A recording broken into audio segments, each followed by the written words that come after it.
Assalamualaikum warahmatullahi wabarakatuh. Alhamdulillahirrabbilalamin. Allahumma sholli wa sallim ala sayyidina wa maulana Muhammad. Alhamdulillah sahabat semua, bertemu lagi dengan Indah Hidayah masih di channel Anda. Terima kasih yang sudah like, share, dan komen juga subscribe. Alhamdulillah hari ini Indah akan membahas tentang fresh graduate ya, dilema fresh graduate. Nah, banyak orang yang mengalami kebingungan, kegalauan setelah melaksanakan wisuda. Setelah udah wisuda nih, udah selesai skripsi, udah sidang, udah wisuda ya. Tapi mereka bingung, tapi kita bingung mau ngapain setelah jadi sarjana.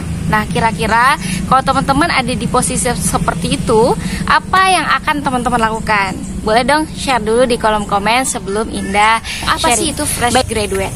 Fresh graduate itu biasanya fresh itu berarti baru. Nih, biasanya kalau baru keluar dari kulkas ya fresh, masih fresh gitu kan. Baru apa? Baru dipotong buah atau baru metik dan sebagainya, itu fresh ya. Kemudian kalau misalkan baru dikeluarin dari oven itu masih fresh dan sebagainya ya. Nah, graduate itu apa? Graduate itu yang sudah di wisuda, sarjana ya, yang sudah selesai nih masa studinya, sudah selesai melaksanakan jenjang pendidikan gitu ya. Dan biasanya dikatakan fresh graduate itu kalau sudah selesai S1 nih gitu ya. Nah, maka bagaimana atau apa saja yang harus kita lakukan setelah kita wisuda? Jadi biasanya dilemanya orang-orang yang lagi berada di semester akhir, gimana caranya nyelesain skripsi, gimana caranya nyelesain tesis, gimana caranya nyelesain disertasi. Dan banyak orang-orang juga yang galau, yang ada di posisi apa yang harus dilakukan ketika dalam keadaan pengen nyelesain skripsi, tesis, dan disertasi atau penelitian atau tugas akhir, tapi kita tuh bingung, jadi galau. Nah, tapi berhasil melaksanakan atau mengerjakan tesis, skripsi, dan disertasi merupakan sebuah keberhasilan. Jadi pertama, Indah ingin mengucapkan kepada para fresh graduate selamat atas keberhasilan sudah menyelesaikan tugas akhir dan selamat sudah diwisuda. Yang kedua, Indah pengen sharing juga tentang apa sih yang harus kita lakukan berkaitan dengan dilema atau kegalauan yang kita rasakan oleh para fresh graduate. Selanjutnya adalah bagaimana cara mengatasi kegalauan dan dilema. Nah, sebelum teman-teman kuliah sebetulnya atau sebelum teman-teman melaksanakan wisuda atau menyelesaikan studi, teman-teman harus punya dream mapping. Kira-kira 10 tahun ke depan itu mau jadi apa, atau 5 tahun ke depan mau jadi apa, bergaul dengan siapa, kerja di mana, berada di lingkungan yang seperti apa, dan sebagainya. Nah, maka pertanyaan yang sering Indah tanyakan kepada diri sendiri pertama adalah siapa diri kita sebenarnya? Ya, siapa diri kita sebenarnya? Berarti Indah harus mengenal dulu siapa diri Indah. Pertama, Indah adalah manusia, Indah adalah hamba Allah Subhanahu wa Ta'ala.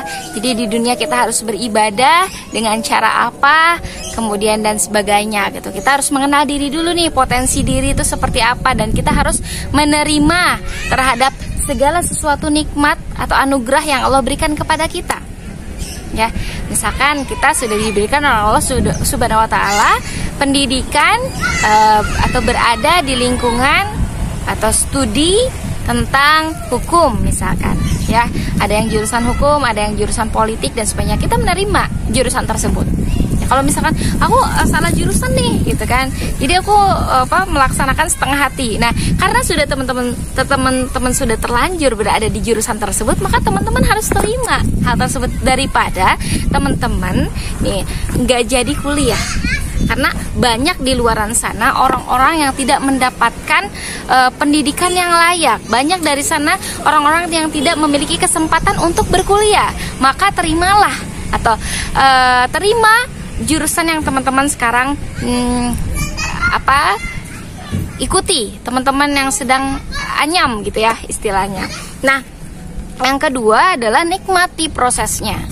Bagaimana nih di jurusan yang sekarang gitu kan, nikmati kira-kira apa hal yang akan membuat motivasimu semakin bangkit Ya, jadi biasanya Indah pertanyakan kepada diri Indah sendiri, siapa sih sebenarnya Indah? Dari mana Indah berasal? Gitu ya.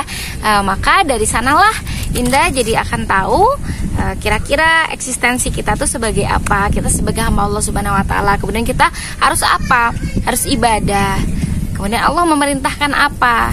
Jadi kalau misalkan Allah mengantarkan kita pada posisi di mana teman-teman ada di jurusan politik, maka nikmatilah, jadikanlah jurusan politik itu sebagai sarana untuk beribadah kepada Allah.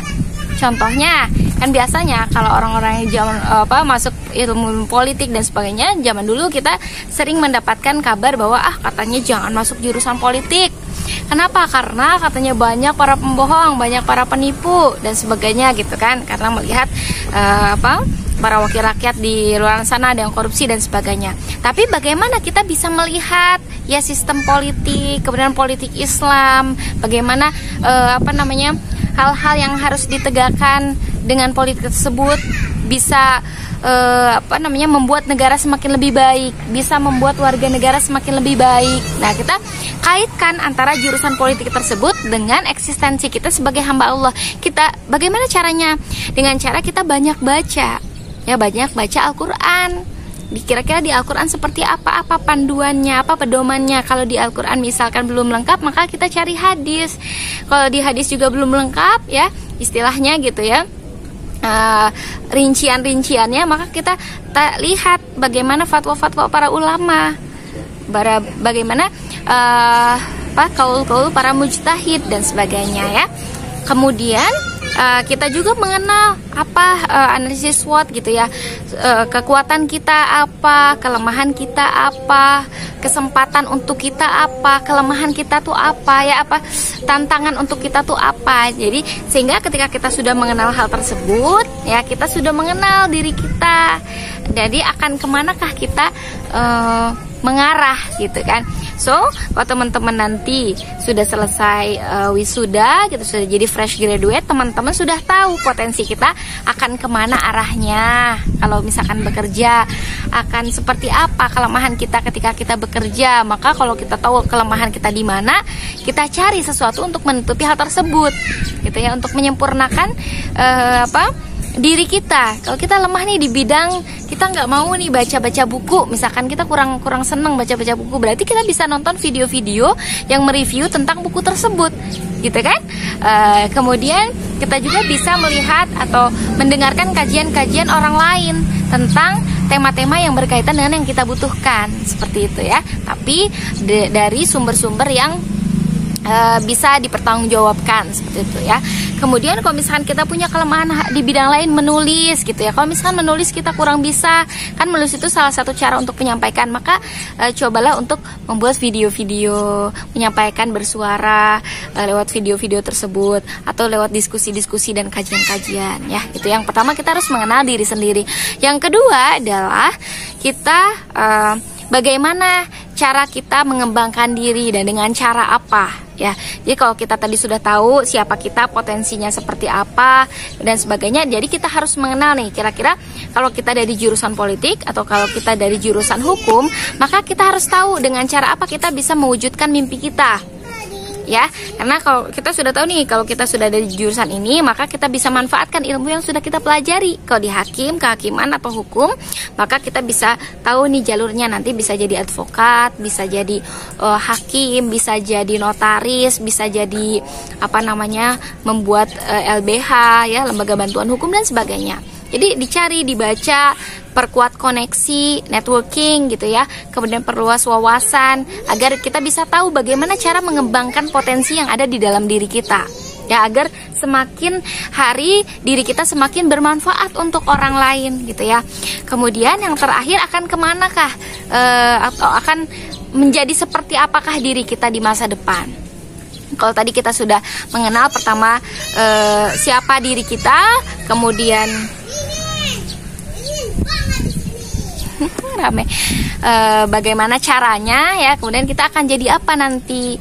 Nah, bagaimana atau akan jadi apa kita nanti itu sesuai dengan apa yang kita cita-citakan hari ini.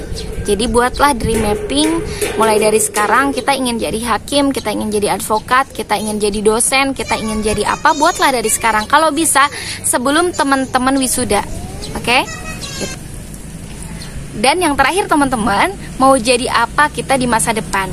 Sebelum kita tahu mau jadi apa kita di masa depan, maka kita flashback dulu ke masa lalu, kira-kira apa yang sudah kita persiapkan untuk di masa depan. Sesuatu yang sudah kita rencanakan pada hari ini, maka insya Allah akan terwujud di masa depan jika direncanakan dengan baik. Misalkan teman-teman tadi ingin jadi presiden, ya kira-kira teman-teman apa yang harus dilakukan gitu kan? Nggak sekonyong-konyong kita dari orang biasa tiba-tiba jadi presiden, tidak. Menurut Indah ada suatu tahapan dan ada suatu proses di mana teman-teman melakukan sebuah karya, atau teman-teman bisa kenal dengan banyak orang, atau teman-teman bisa kenal dengan orang-orang yang penting, sehingga orang yang penting tersebut melihat bagaimana kinerja kita, bagaimana prestasi kita, terus bagaimana potensi kita sehingga bisa kita jadi presiden misalkan seperti itu ya. Kemudian teman-teman misalkan pada 10 tahun yang mendatang teman-teman ingin memiliki rumah yang mewah di kawasan elit dan sebagainya. Maka apa yang harus kita lakukan? Persiapkan dari sekarang. Mungkin apa? Dengan cara menabung. Bagaimana cara kita mendapatkan tabungan? Berarti kita harus mendapatkan uang. Bagaimana cara mendapatkan uang? Nah, mulai dari sekarang teman-teman itu harus dipersiapkan. Misalkan dengan cara berbisnis, menjadi womanpreneur, muslimahpreneur. Kemudian juga dengan cara teman-teman bekerja di sebuah perusahaan dan sebagainya. Maka dengan menabung, insya Allah misalkan nanti suatu saat teman-teman bisa mendapatkan apa yang teman-teman impikan. Atau misalkan teman-teman pengen punya mobil, maka harus dipersiapkan juga dari sekarang mobil yang seperti apa, diafirmasikan gitu kan. Atau kita pengen jadi pengusaha yang sukses, punya ribuan outlet di berbagai wilayah di Indonesia gitu. Makanya apa yang harus kita kerjakan mulai dari sekarang ya. Mulai dari sekarang rencanakan, kemudian eksekusi gitu ya. Karya yang paling berharga dari sebuah karya adalah eksekusi, karena terkadang idenya itu banyak tapi tidak ada eksekusi, itu suatu hal yang percuma. Bisa jadi ide tersebut itu dicuri dan lebih dilakukan oleh orang-orang yang yang paling cepat dalam eksekusi tersebut. So, mulai dari sekarang teman-teman pengen jadi apa di masa depan, persiapkan dari sekarang. Dan jangan pernah lagi merasa galau ketika sudah menjadi fresh graduate. Nah, kalau misalkan kita sudah terlanjur nih ceritanya, sudah jadi fresh graduate, sudah dapat wisuda dan ijazah di tangan kita, maka apa yang harus kita lakukan? Teman-teman flashback lagi atau kenali lagi tadi 3 hal tadi. Pertama, siapa diri kita, kemudian bagaimana cara kita membawa diri kita gitu ya. Yang ketiga, mau jadi apa kita di masa depan. 3 hal tersebut yang harus kita pegang, maka kemudian kita evaluasi dengan cara yang benar gitu ya, dan minta sharing dari orang-orang yang sudah berpengalaman. Itu saja teman-teman, mohon maaf lahir dan batin jika ada kesalahan. Wassalamualaikum warahmatullahi wabarakatuh.